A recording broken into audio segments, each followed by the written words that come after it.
it's the things that you do. And it's the smile on your face. And as time goes by, I know I'm in a better place. I'm in a better place. I am so excited to have you here, Tanesha. It's been a joy working with you, knowing you. You've been coaching me. And you one of the reasons why J. McCray Style is revived. You really helped me and encouraged me to start my podcast back up again. So I appreciate you for that. So I just wanted to say that. What drew you to being a business coach? First, let me just say I'm so excited, so proud to be here today. The set is absolutely amazing. The things that I know that are in store are amazing. And I'm just so proud and excited to be here today. What drew me to be a business coach? And I think it's a great moment for us to live in today, because I think this exact moment is what encouraged me to become a business coach, allowing myself to selflessly help others. Yeah. But I want to say this too. I had a coach. I done had probably 20 businesses, jewelry. I think we talked about this, jewelry, mentorship. I had a clothing store, real estate. The list could go on. Yeah. But just really knowing and understanding how passionate others are about their businesses, and me stepping in and helping them to achieve their legacy has really helped me to step into my role as a business coach. So you're saying what fuels you was seeing people win. Hello? Seeing people win. Yes. Okay. Yes, and that's inspiring to me too. I Yes. feel like leaders are supposed to serve. Yes. Leaders are supposed to serve, because if you're not helping somebody, there's really not much progress in your business. Ooh. Sometimes when we just think about making money and we just going for making money, the service lacks. The joy isn't there. And then you burn out. But when you really are inspired by seeing other people win and being of service to somebody, that's not work. That's a word. That's not work. It just really turns into you being of service and being a friend and really helping people. And I'm certain that that's what's helped you to last how many years in business? Oh my goodness. I started J. McCray Style as a stylist in 2015. So that's 10 years. Yeah. That's 10 years from being a stylist to the boutique and then the podcast. The doors just open up. The doors just open up. And can I just say this, by you authentically and organically being you just, it just happens that you service others. Me as your coach, even I want to touch the hem of your garment. Even I'm shopping your website. Even I'm like, nope, package that up because that's for tea.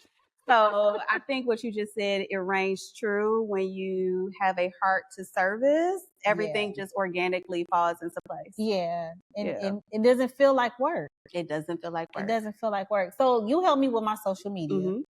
After working with you, I think in one day I gained almost 500 followers. Come on. In one day. Come on. And I was like, oh, did I just do that? So you're on social media consistently. Giving advice, speaking on how to grow your business, how to work the algorithm. How hard is it to stay consistent? Because that's the thing. It's hard for us to post consistently on social media. You figured it out, even with all your businesses. How does that? I think it's not so much a matter of me being motivated to do it. It's more so a matter of me being disciplined to do it, and understanding that there are people out there like you who just needs just a little bit of tea in order to make this world a little bit better of a place. It makes me want to show up. So at one point I was going live on social media daily for 2 years straight. Wow. Now that has wow. That has tapered off a little because I have reshaped my focus. I reshaped my discipline and what discipline looks like to me. So I think that for anyone who is looking to become more disciplined or more, AKA consistent, I think it depends on the season that they're in and the goals that they're trying to accomplish. Okay. So my consistency or my discipline doesn't necessarily have to look like somebody else's. How did you reframe it? How did you reframe being disciplined where it actually started to work for you? What did you do? How did you reframe it in your mind? Like, you know what?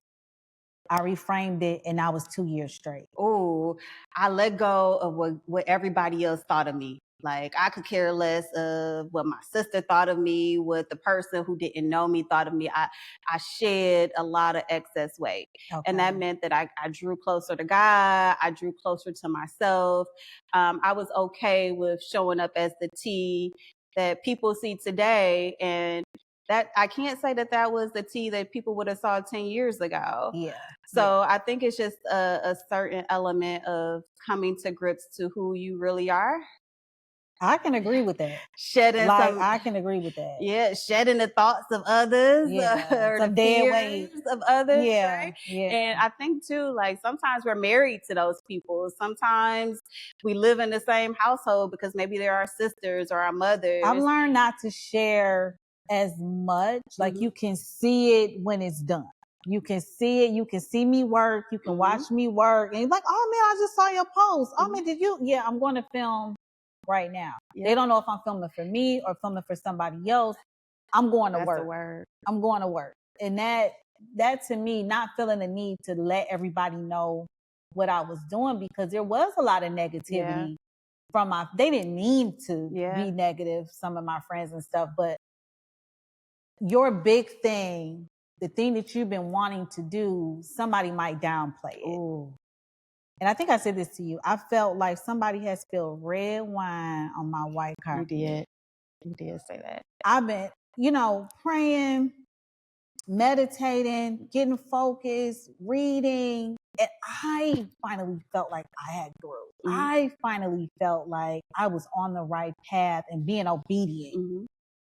And so when your friends or your family or just whoever comes along, it's like, that ain't for you. Or what you know, I wouldn't listen to you. I wouldn't, anybody hating on you, get them away from your circle. That is dead weight. You don't need that negativity in the back of your head. Yes. You don't. Yeah.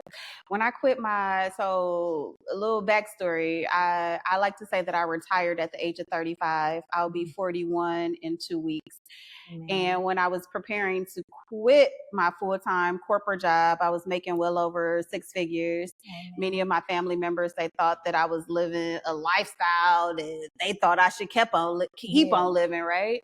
But when I was preparing to quit, I kind of moved in silence, just like you articulated. I didn't tell anybody. It was a week before I was about to walk out the door. I already had even put in my 2 weeks notice. So the corporate knew, but my family and friends, they didn't know because of the same reasons you were just mentioning. So I just want to say that to anybody watching, it's okay to move in silence. I think a lot of times we're looking for validation. We don't want to feel like we're crazy. We've been hurt. We've been told you bougie, you think too much of yourself, you got a lot of pride or whatever it is. Your dreams and what you have going on is between you and God. And usually if you're really in position, you're in position to serve. Yeah. So somebody else might say or think you're high and mighty. He is high and mighty and you've been given a task. You just said it. I ain't even gonna try to come behind it because you just said it so well that you're not crazy. Is what I just heard. You just serve a mighty God. That's right. That's what I heard you just say. It's not like I was crazy. I was so stuck on my insecurity from my past. Yeah. I made a lot of mistakes. And people remember my mistakes and then they see you and they run into you. They want to throw the old you up in your face. Yeah. And so to be renewed, to be fresh, to walk in the change that you've always wanted to see. I mean, that's so much glory. And it's not paper chasing. as much as it's purpose, you know, in purpose, on purpose, and just really feeling that is everything. So I'm a mom, you're a mom. Uh-huh. How is it juggling all the tasks and staying on top of mommy duties? Oh, Jesus Christ. Is there a such thing as staying on top of all the tasks? Yeah, Like, that's the truth. on my shoulders, I have grace and mercy because I know that I'm only moving forward because of his grace and his mercy. Yeah. So I receive you when you say that, but I do receive that somebody, former T, wasn't getting it all done, wasn't accomplishing everything, wasn't like staying on top of it. And when I look back and I see what has changed, it's my mindset has changed. It's only so much of me. And as long as I'm doing as much as me as possible, I'm okay with whatever amount of me pours out. Meaning if you only got 50% of T, that's all that was 100% of T that T had to give to you today, right? Yeah. And I bite it off in bite-sized pieces. So prior to me leaving my corporate job, I was trying to do these things plus corporate. Now, I don't believe in eating an elephant at all at one time. I'm gonna bite that elephant and bite it in bite-sized pieces, right? So when it comes time to discipline and motivation and what keeps me going and how I can stay on top of it, it's more of the question is, how do you give yourself so much grace? I guess is what it is. I guess, Well, prayer. Yep, and that's what it is. Because the list keeps growing. You're never done with the list, everybody. The list keeps growing. So I just want to encourage everybody, like you said, give yourself some grace, forgive yourself. When it comes to being a mom, you get as much done as you can, but as they grow, so does everything else. Everything else. So the list never ends, and that's okay. If there's anything that you want the ladies to walk away with, or anybody watching, gentlemen as well, what would you like them to walk away with? Don't count yourself out. It's so many people who have achieved miraculous things even past the age of 80, I want to say. Don't count yourself out. Somebody is sitting and saying that it's too late for them, whether they're in their late 20s, late 30s, late 40s, late 50s. And I want to just say that don't count yourself out. We live in a world where anything is possible with a little bit of discipline, a little bit of consistency, a little bit of coaching, a little bit of something. It can happen for you. So while you're sitting in the midst of it, try to lock arms with people like Jen, people that are connected to Jen to help you to get to your next level. Yes, lock arms with the people on the side of you. You know, there's people in your lane. You don't have to try to go way up high and get the most famous or the what. There are people right on the side of you that are working hard and working diligently and disciplined. Lock arms with those people right on the side. That's such a word. Thank you for coming. Thank you for having me. I'm so excited to be here. We're going to have to have you back. Okay. We're going to have to have you back. And so, yes, we will see you next time. Adios. It's the things that you do.